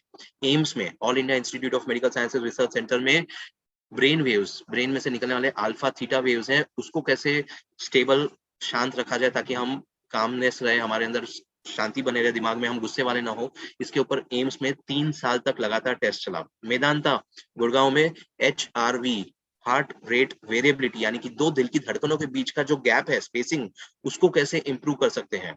अगर वो स्पेसिंग कम है यानी कि दिल की धड़कन तेज है, उसी को इंप्रूव करने में मदद करता है एनवायरो चिप, और इसकी टेस्ट किए गए थे मेदांता में, HRV, heart rate variability. Apollo New Delhi में एनवायरो ग्लोब की नींद के ऊपर, स्लीप क्वालिटी के ऊपर टेस्ट किया गया था कि जो हम 8 घंटे की नींद लेते हैं ना, क्योंकि दिन भर हम काम करते हैं, भाग-दौड़ करते हैं, थकते हैं, रात को जब सोते हैं तो जानते हैं क्या होता है? हम जब सोते हैं ना रात को, तो हमारे शरीर, हमारे टिश्यूज़, मसल्स को रिपेयर करता है उस 8 घंटे की नींद में, ताकि हम दोबारा फ्रेश हो जाएँ सुबह उठकर और दूसरे दिन फिर से उस भाग-दौड़ के लिए तैयार हो। और यही 8 घंटे की नींद एनवायरो ग्लोब के ज़रिए सिर्फ 7 घंटे में आपको बेहतर क्वालिटी ऑफ स्लीप दिलाता है। यानी कि 1 घंटे की कम नींद लेकर भी उतनी ही बेहतर क्वालिटी का आपको स्लीप मिलता है, नींद आती है एनवायरो ग्लोब के ज़रिए, जिसका टेस्ट अपोलो में किया गया नई दिल्ली में। DB technology lab Cambridge United kingdom में साइंटिफिक टेस्टिंग हो चुकी है कि इसके मोबाइल के ऊपर, इलेक्ट्रॉनिक गैजेट्स पे कोई नुकसान नहीं होता, और सी सर्टिफिकेशन दोस्तों, यानी कि world class quality tested product है। ये सारी जानकारी लोगों के साथ शेयर करें। तो राइट, ये सब टेस्ट हैं जो बताते हैं कि why enviro chip and enviro globe superior product है बाकी कोई मौजूद अन्य रेडिएशन चिप्स या कुछ अगर मार्केट में अवेलेबल है तो उनके कंपैरिजन में। साथ ही साथ इंटरनेशनल जर्नल्स में इसकी जानकारी दी गई है, जैसे कि MIT, JBISC, landmark research journal. MIT यानी कि मैसाचुसेट्स इंस्टीट्यूट ऑफ टेक्नोलॉजी, जो अमेरिका में नंबर 1 टेक्नोलॉजिकल इंस्टीट्यूट है। JBISC यानी journal of biomedical science and engineering. Landmark research journal ये यूएसए के सबसे टॉप 3 जर्नल्स हैं, साइंटिफिक जर्नल्स, जिसमें ये सारी चीजों की जानकारी दी गई है दोस्तों। राइट, तो ये सारी चीजें बताइए, लोगों को शेयर करिए। ऑफर्स की बात करें तो दोस्तों, मैंने मेरे पिछले 4 साल के इस कंपनी के साथ जुड़े हुए रहने पे ये ऑफर कभी नहीं देखा जो इस बार आया हुआ है। 1 अप्रैल से 10 अप्रैल एग्जिस्टिंग कंसल्टेंट्स के लिए, जी हाँ, मैं एग्जिस्टिंग कंसल्टेंट जो पहले से मोदीकेयर में जुड़े हैं उनके लिए स्पेशल ऑफर है। 1 अप्रैल टू 10 अप्रैल की 3 एनवायरो चिप खरीदने पे एक एडिशनल एनवायरो चिप एक्स्ट्रा आपको मिलता है। 3+1 ऑफर। पर ये कब तक है? सिर्फ 10 अप्रैल तक। 10 अप्रैल के बाद क्या होगा? 11 अप्रैल से फिर 30 अप्रैल तक जो ऑफर आपको ऑफर मिलती है दोस्तों, वो है 5 एनवायरो चिप पे 1 एनवायरो चिप, यानी कि 5+1, यानी कि 3 के बजाय 5 खरीदना पड़ेगा 11 अप्रैल के बाद। 2 दिन और है, मैक्सिमम लोगों तक इसकी जानकारी पहुंचाइए। ये तो एग्जिस्टिंग कंसल्टेंट्स के लिए हो गया जो पहले से जुड़े हुए हैं, पर न्यू जॉइनीज, हर महीने इतने सारे न्यू जॉइनीज जुड़ते हैं, उनके लिए क्या ऑफर है? 2+1 ऑफर, यानी कि 2 एनवायरो चिप खरीदने पे एक एक्स्ट्रा एडिशनल एनवायरो चिप मिलता है न्यू जॉइनी को। एनवायरो ग्लोब पे ऑफर है, rose gold silver colour enviro globe खरीदने पर साथ ही मिलता है आपको एक सिंगल एडिशनल एनवायरो चिप। तो ये सारी चीजें हैं, ऑफर्स लोगों को जरूर प्रमोट करिए दोस्तों। ऑफ कोर्स ये सारी जानकारी मैं आप सबके साथ जरूर शेयर करूंगा, और अगला सिर्फ एक 5-7 मिनट और लूंगा, क्योंकि जो मैंने अनूप सर से वादा किया था कि मैं सेल्स टेक्निक पे भी बात करूंगा, तो मैं आपको सेल्स की कुछ चीजें, इंपॉर्टेंट पॉइंट्स हाईलाइट करना चाहता हूं, जिसके लिए मैं चाहता हूं कि आपको फील्ड पे जाके एनवायरो चिप, एनवायरो ग्लोब को सेल करना आसान हो जाए। और वही चीज के लिए मैं फिर से अपना दोबारा स्क्रीन शेयरिंग कर रहा हूँ with new presentation which is sales training. Right, आपके सामने जैसे ही ये स्क्रीन ओपन हो जाता है, मुझे एक बार यस बताइए, तो फिर मैं इस पे आगे आपके साथ जानकारी शेयर करूँ। राइट, अगर ये स्क्रीन आपको विजिबल है? Yes sir. ओके, तो सेल्स ट्रेनिंग दोस्तों, अब एनवायरो चिप प्रोडक्ट नॉलेज, और ऑफ कोर्स हमने साथ में जो पूरी जानकारी थी, ऑब्जेक्शन हैंडलिंग जो फेस करते हैं आप फील्ड पे, उसकी जानकारी तो ले ली, पर इसको प्रमोट कैसे करें, इसको सेल कैसे करें, और जानकारी जो ये सेल्स ट्रेनिंग में दे रहा हूँ ना दोस्तों, ये आप आपके खुद के बिजनेस में, मोदी केयर प्रोडक्ट्स को लेके, अपने फैमिली बिजनेस, अगर आप जॉब पे हैं, किसी कंपनी में सेल्स में भी हैं, वहां पर भी लागू कर सकते हैं, बिकॉज ये बेसिक स्केलेटन है, बेसिक स्ट्रक्चर है। सेल्स ट्रेनिंग जो हम लेंगे, सेल्स का ऑब्जेक्टिव क्या है, आप पढ़ सकते हैं कि पुराने कस्टमर्स के साथ फिर से जुड़ना या फिर नए कस्टमर्स बनाना। राइट, न्यू जॉइनीज को जोड़ना और पुराने कस्टमर्स को फिर से एक्टिव करना, उनके साथ रैपो रिलेशन बनाए रखना, इसका मेन ऑब्जेक्टिव है सेल्स का। अब ये सेल्स का मतलब क्या है? जैसे कि आप स्क्रीन पे देख पा रहे हैं दोस्तों, सेल्स का फुल फॉर्म लिखा गया है सिंपल, एस यानी कि सिंपल, ए यानी एटीट्यूड, एल यानी कि LOA, लॉ ऑफ एवरेजेस, ई यानी कि एंजॉय, और एस यानी कि सिस्टम। दोस्तों ये सिंपल है, क्यों? बिकॉज इसको जितना होता है सेल्स को सिंपल रखिए, कॉम्प्लिकेट मत करिए, लोगों को कंफ्यूजन मत पैदा करिए, क्रिएट मत करिए कंफ्यूजन, बिकॉज जितना ज्यादा सिंपल रखोगे उतना ज्यादा बेहतर होगा। तो सेल्स का मतलब ही है, एस का मतलब कि सिंपल रखिए चीजों को, no complications. Attitude, right attitude, positive attitude के साथ लोगों के पास जाइए, प्रोस्पेक्ट के पास जाइए। राइट, ये बहुत जरूरी है। LOA का मतलब क्या? Law of averages. दोस्तों लॉ ऑफ एवरेजेस यानी कि जितना ज्यादा लोगों से आप मिलोगे दिन में, उतना ज्यादा लोगों तक ये जानकारी पहुंचा पाओगे, उतना ज्यादा सक्सेस रेशियो, कन्वर्जन परसेंटेज बढ़ेगा। फॉर एग्जाम्पल, आप, आई एम श्योर आप सभी लोग, इतने बड़े लीडर्स यहाँ पर जो मौजूद हैं, दिन में कम से कम 5 डेमो तो करते रहेंगे। या 10 डेमो करते रहेंगे या 15 करते रहेंगे? अगर आपने 15 डेमो भी किए या 15 मीटिंग्स भी की एक दिन में, 1 टू 1 मीटिंग्स की बात कर रहा हूँ मैं, 1 टू 1 मीटिंग भी 15 की है अगर एक दिन में, तो क्या 15 में से 15 कन्वर्ट हो जाते हैं? सारे के सारे? नहीं होते ना। कितने कन्वर्ट होते रहेंगे? 1, 2, मे बी 3, राइट? अंदाजे से अगर सोचिए कि 15 में से 1 या 2 हो रहे हैं, तो 5 में से कितने होंगे? मुश्किल से शायद ही होंगे या कहीं शायद नहीं भी होंगे। आपको मैं सिंपल मेरी रियल लाइफ स्टोरी बताता हूँ। मुझे कंपनी की तरफ से एक बार एक प्रोजेक्ट दिया गया था। मैं मुंबई के मेट्रो स्टेशन पे, जी हाँ, मेट्रो स्टेशन, ट्रेन के मेट्रो स्टेशन पे खड़े रह के कियोस्क लगा के एनवायरमेंट की जानकारी लोगों को देने के लिए शेयर कर रहा था, सुबह 10 बजे से लेके शाम के 8 बजे तक, मॉर्निंग 10 टू इवनिंग 8। और जानते हैं मैंने सुबह 10 बजे से लेके 8 बजे तक कितने लोगों को ये जानकारी दी, कितने लोगों को अप्रोच किया? अंदाजा लगा सकते हैं? एनीबॉडी? अंदाजे से सुबह 10 बजे से लेके 8 बजे तक कितने लोगों को मैंने अप्रोच किया होगा पूरे दिन में? 2000 कितना सर? 2000 1000? 2000 2000? आपने अप्रोच। थोड़ा सा ज्यादा बोल दिया, पर मैंने 1500 लोगों को अप्रोच किया था। 1500, ऑलमोस्ट 1500 लोग। अब ये 1500 लोगों को मैंने अप्रोच तो किया, पर जानते हैं उस 1500 लोगों में से कितने लोगों ने मुझे खड़े रह के सुना वहां पर? सिर्फ 50 लोगों ने, ओनली 50। और उस 50 में से कितने जन ने इस चीज को सुनकर समझ के मुझसे एनवायरो चिप खरीदा वहां पर? सिर्फ 7 लोगों ने, ओनली 7 पीपल। तो मेरा कन्वर्जन रेशियो क्या हो गया?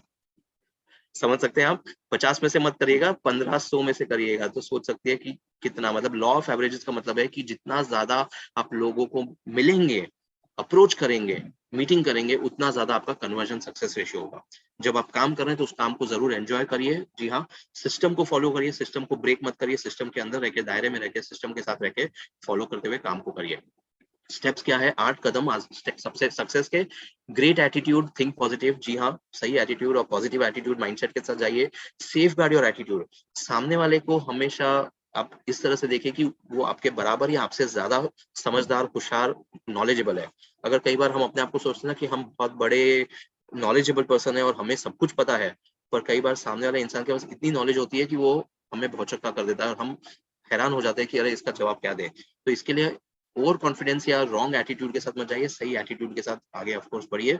Be prepared. जब मैं बी प्रिपेयर्ड की बात कर रहा हूँ, तो जिसके पास जा रहे हैं ना, उसकी पूरी जानकारी रखिए कि उसका फैमिली में कितने लोग हैं, फैमिली इनकम क्या है, वो बिजनेस में है, जॉब में, उसका उसको क्या पसंद है, उसको क्या नहीं पसंद है, उसको घर में कोई हेल्थ प्रॉब्लम्स है क्या, वो सोशली कहाँ पर कनेक्टेड है, किसी ग्रुप से, ये सारी जानकारी। बिकॉज ये सारी चीजें आपको हेल्प करती है सामने वाले इंसान के साथ एक रैपो बिल्ड करने में, रिलेशन डेवलप करने में। अगर सपोज मुझे अनूप सर ने कहा कि गुरबख्श जी आप जाइए, मेरा रेफरेंस देते हुए शर्मा जी से मिलिए, तो मैं जब शर्मा जी के पास जाऊंगा तो मैं कहूंगा सर, शर्मा जी मुझे अनूप गुप्ता सर ने आपके पास भेजा है, उनके रेफरेंस के जरिए मैं आया हूँ। तो मेरा और शर्मा जी के बीच का एक रिलेशन डेवलप हो गया। क्यों? बिकॉज अनूप गुप्ता जी ने मुझे उनका रेफरेंस दिया और मैंने उनका नाम लिया, तो मेरा ऑटोमेटिकली एक रैपो बिल्ड हो गया, रिलेशन डेवलप हो गया, राइट? पर अगर आप किसी अनजान आदमी के पास जा रहे हैं, स्ट्रेंजर के पास, विदाउट एनी रेफरेंस, उनके साथ आप रैपो बिल्ड कैसे करेंगे? तो जरूरी है उनके बारे में बैकग्राउंड नॉलेज होना जरूरी, राइट? इसके लिए कहा जाता है कि बी प्रिपेयर्ड। 100% एफर्ट्स। मैं ये नहीं कह रहा हूँ कि 200% एफर्ट्स दीजिए, पर 100% एफर्ट्स अपना पूरा दीजिए। टेरिटरी करेक्टली काम करिए, वर्क योर टेरिटरी करेक्टली। अगर आप किसी के घर गए हैं कुछ चीजों के बताने के लिए, मोदी के बिजनेस को, एनवायरमेंट को, तो इसका मतलब ये नहीं कि सिर्फ उसी एक प्रोस्पेक्ट के पास जाकर रिटर्न निकल के आ जाए। आसपास के मोहल्ले में देखिए क्या चीजें हैं, कुछ तो पता चलेगा, कुछ तो नजर आएगा। आप सर्वे के लिए बोल सकते हैं कि हम यहाँ पर सर्वे के लिए आए हैं, आपके पास हमने देखा कि बिल्डिंग के टेरेस पे पास में मोहल्ले में मोबाइल एंटीना लगा हुआ है, तो क्या कभी आपने उस मोबाइल एंटीना के जरिए जो रेडिएशन निकलता है उसके जरिए क्या आपको कभी कोई हेल्थ प्रॉब्लम्स हुई है? आप आसपास के मोहल्ले में जो है पूछताछ कर सकते हैं। आप बता सकते हैं कि आप एक सर्वे कर रहे हैं, फिर उनको साथ आप बातचीत करके कर सकते हैं। तो work on your territory, right? Be on time. अगर आप कस्टमर ने आपको सुबह 10 बजे का टाइम दिया है, प्रोस्पेक्ट ने, तो आप 10 बजे से पहले पहुंच जाइए। May be 10 minutes earlier, 5 minutes earlier, या ऑन टाइम 10।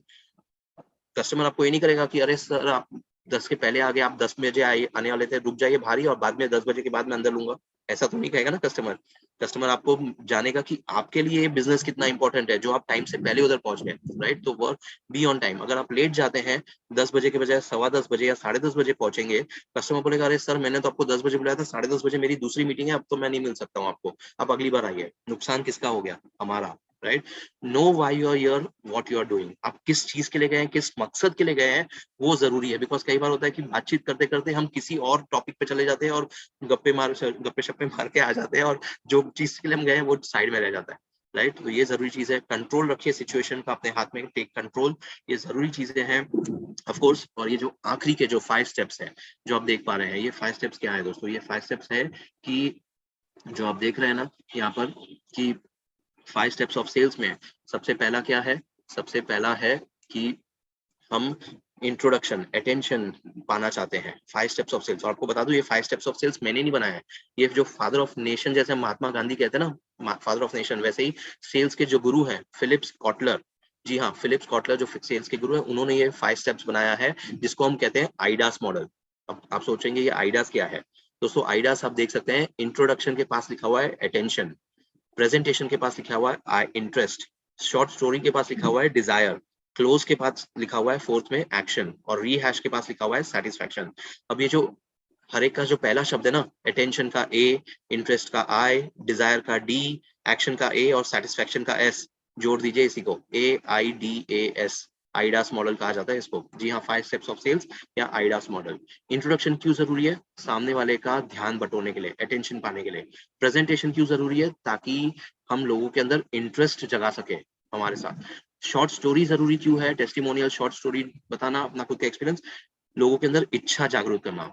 क्लोज करना जरूरी है, बिकॉज सिर्फ बोलने से कुछ नहीं होगा, एक्शन लेना जरूरी है, तो क्लोज करिए। और रीहैश यानी कि सेटिस्फैक्शन, कस्टमर को सेटिस्फाई फील करना जरूरी है कि हमने उनको इतनी अच्छी सर्विस दी है, राइट। क्या करना है? सिंपल सी इंट्रोडक्शन, अटेंशन क्यों बात कैसे कर सकते हैं?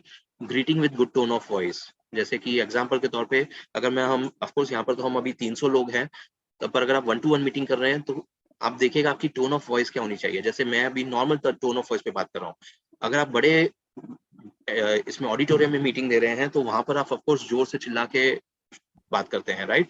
पर अगर 1-to-1 मीटिंग में है तो आपका टोन ऑफ वॉइस सही होना चाहिए। एग्जांपल के तौर पे 3 ऑप्शन आपके सामने रखता हूँ, बताइएगा कौन सा सही ऑप्शन है। माला गुप्ता जी ये ट्रेनिंग पहले भी अटेंड कर चुकी है, इसके लिए वो पहले से मुस्कुरा रही है क्योंकि उनको पता है कि मैं क्या एग्जाम्पल देने वाला हूँ, राइट। पहला ऑप्शन है good morning, second option good morning, तीसरा ऑप्शन गुड मॉर्निंग। बताइए तीनों में से कौन सा ऑप्शन आपको सही लगता है? Second option, right. बिकॉज अगर फर्स्ट ऑप्शन में हम बात करते हैं तो बहुत ही कम आवाज, धीमी आवाज, आवाज ही नहीं निकल रही है। क्या हम नाश्ता नहीं करके आए हैं? खाना नहीं खाकर आए हैं? हमारा कॉन्फिडेंस कम है? सामने वाला सोचेगा। सेकंड टोन ऑफ वॉइस जिसमें एक नॉर्मल टोन पे आप बात कर रहे हैं, और थर्ड टोन ऑफ वॉइस वो बोलेगा यार मैं आपके नजदीक ही तो बैठा हूँ, 2 फीट के डिस्टेंस पे, आप इतना चिल्ला के क्यों बात कर रहे हैं?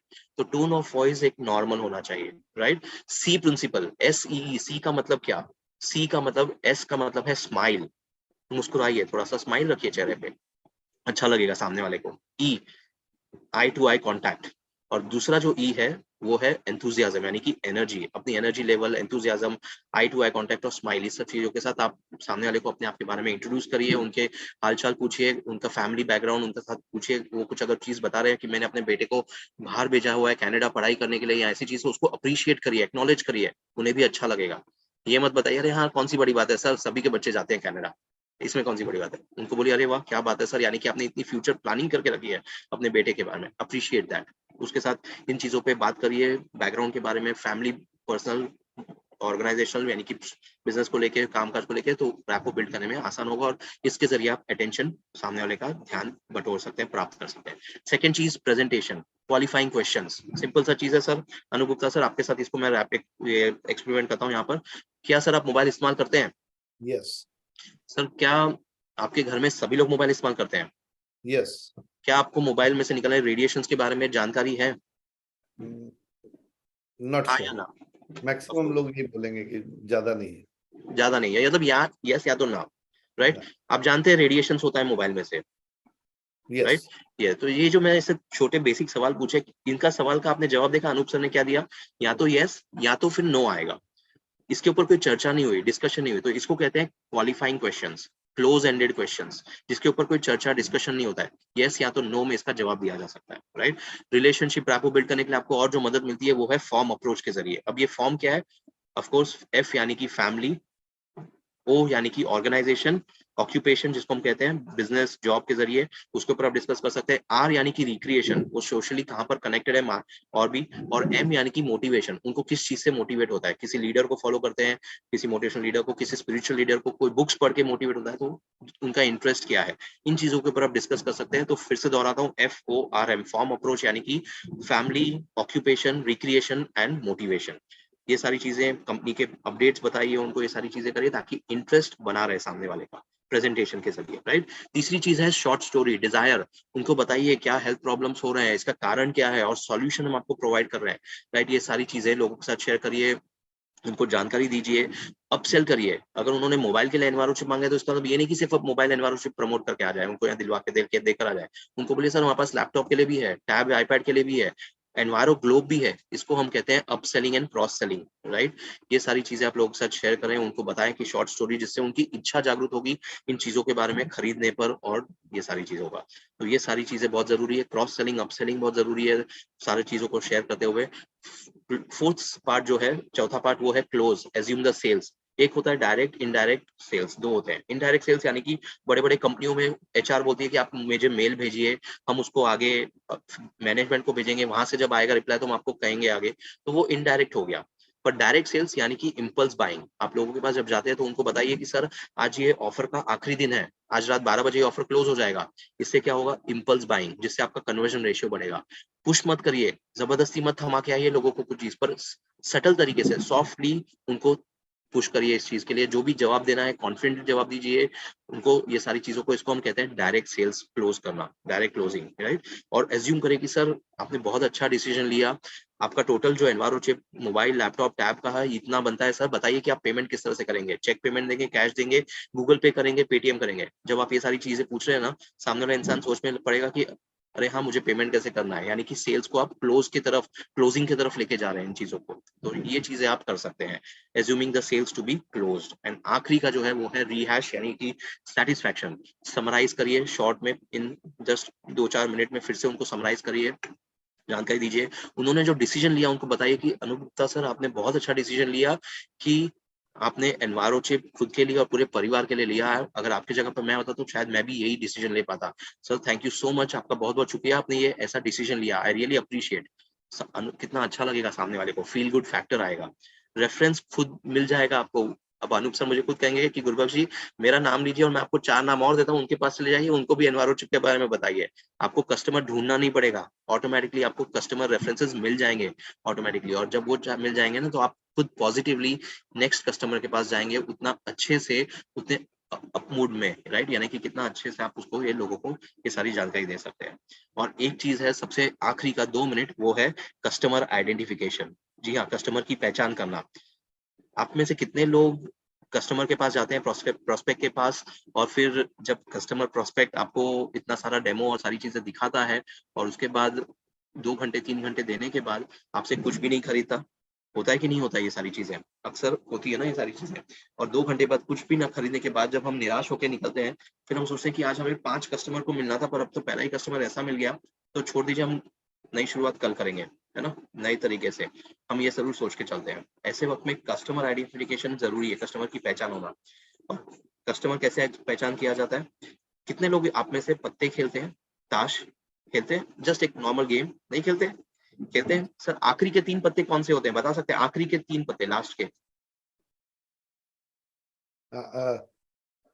आखिरी के मतलब इक्का से शुरू होते हुए लास्ट में आखिरी की तरफ, हायर साइड।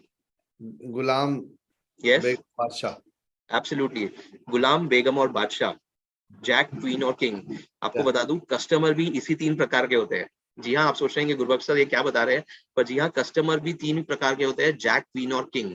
जैक कस्टमर कौन है? एग्जाम्पल के तौर पे अगर हम यहाँ पर बात करें तो मैं किसी से रिक्वेस्ट करूंगा कि for example Divya Gopal ji, right sir, अपना माइक अनम्यूट करके मुझे जस्ट 1 मिनट के अंदर थोड़ा सा शॉर्ट एक्सप्लेनेशन अपने बारे में, मोबाइल और मोदी केयर का आप प्रेजेंट कर रहे हैं किसी प्रोस्पेक्ट। मैं आपका प्रोस्पेक्ट हूँ, मेरे पास आप आए हैं एज अ प्रोस्पेक्ट, मैं आपके साथ एक ये सामने सामने लाइव कर रहा हूँ कि आपको समझ आए कि क्या होता है। तो मुझे शॉर्ट में स्पीच दीजिए, विद इन 1 मिनट अपने आप को प्रेजेंट करिए, नाम बता के हुए, और मोदी केयर के बारे में और प्रोडक्ट्स के बारे में और उसका क्या जरूरी चीजें है, KYC और सब चीजें, विद इन 1 मिनट।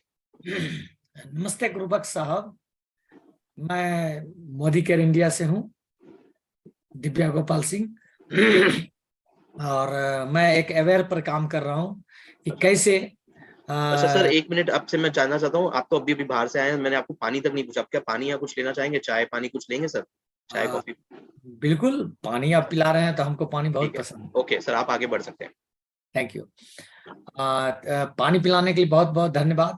और आपके जैसे बहुत कम लोग मिलते हैं जो पूछते हैं, और आप उन लोगों में हैं जो पूछते हैं, और आप बेहतर लोगों में से हैं। अच्छा सर, एक मिनट और देंगे? मैं जरा, एक फोन आ रहा है, अर्जेंट फोन ले लूं? एक इंपॉर्टेंट फोन कॉल आ रहा है ना, एक मिनट श्योर दीजिए। Sure sure. ओके, मेरा फोन पे बात हो गया, अब आगे बढ़ाइए सर। Sir, one second. तो मैं एक अवेयरनेस पे काम कर रहा हूँ, लोगों को जागरूकता फैलाने में कि कैसे ये जो टावर्स वगैरह हमारे समाज में या अच्छा हमारे सर, लोगों पे। गर्मी बहुत है ना, थोड़ा एसी चला दूं, है ना? ओके, माफी चाहता हूँ जस्ट, पर ये एक एग्जांपल मैंने आपके साथ इसके लिए लाइव किया। Divya Gopal ji, thank you so much for interacting. पर आप सबने देखा यहाँ पर, जब दिव्य गोपाल जी मेरे साथ इंटरैक्ट कर रहे थे तो मैंने क्या किया? क्या मेरा इंटरेस्ट था बना हुआ उनके साथ इस नो। चीज के लेके? नहीं था। मैं उनको बीच में इंटरप्ट कर रहा था अलग अलग चीजों को लेके, है ना, कि सर क्या आपको पानी चाहिए, चाय ना कुछ लेंगे क्या? आप एसी चला दूं, थोड़ा गर्म हो रहा है। अरे मेरा एक फोन आ रहा है। यानी कि मेरा बॉडी लैंग्वेज ना पॉजिटिव था, ना मेरा बॉडी रिस्पॉन्स कर रहा था उनके बातचीत को, ना इंटरेस्ट शो कर रहा था, और ना ही मैं इंटरेस्ट था, और ना ही मैं डिसीजन लेने की क्षमता रखता हूँ। इसके लिए ये सारी चीजें जो आती है ना दोस्तों, ये होता है जैक कस्टमर की खासियत, यानी कि गुलाम। ऐसे कस्टमर के पीछे टाइम वेस्ट मत करिए, बिकॉज 2 घंटा 3 घंटा आप उसके पास वक्त बिताएंगे, वो आपको कुछ भी रिजल्ट नहीं देगा, और आप निराश होकर वहां से बाहर निकलेंगे। राइट? तो जरूरी है हम कस्टमर की पहचान करें। जैक कस्टमर, फिर से बता दूं, उनके पास इंटरेस्ट शो नहीं होगा, रिस्पॉन्स आपके तरफ नहीं देंगे, इंटरेस्टिंग नहीं होगा, और डिसीजन लेने की क्षमता नहीं होगी, डिसीजन मेकिंग कैपेसिटी नहीं होगी, कैपेबिलिटी नहीं होगी। तो ये कस्टमर है जैक कस्टमर। अब आगे बढ़ते हैं दूसरे के साथ, यानी कि क्वीन कस्टमर। तो मैं चाहूंगा कि सर दूसरे जो है मृगांक कुमार जी, मृगांक कुमार जी सर, अगर आप सुन सकते हैं तो अपना माइक अनम्यूट करके सेम आप 1 मिनट के अंदर मुझे सिर्फ इस चीज के बारे में थोड़ा सा यहाँ पर ये कर दीजिए, और इंट्रोड्यूस करिए अपने आप को, मृगांक कुमार जी, जो कैमरा ऑन है, और इन 1 minute. Good morning, good morning sir. Good morning. Yes, बताइए सर। कैसे आप? बहुत बहुत मैं अच्छा बढ़िया हूँ, लगा आप कैसे आपके हैं? साथ मिल करके।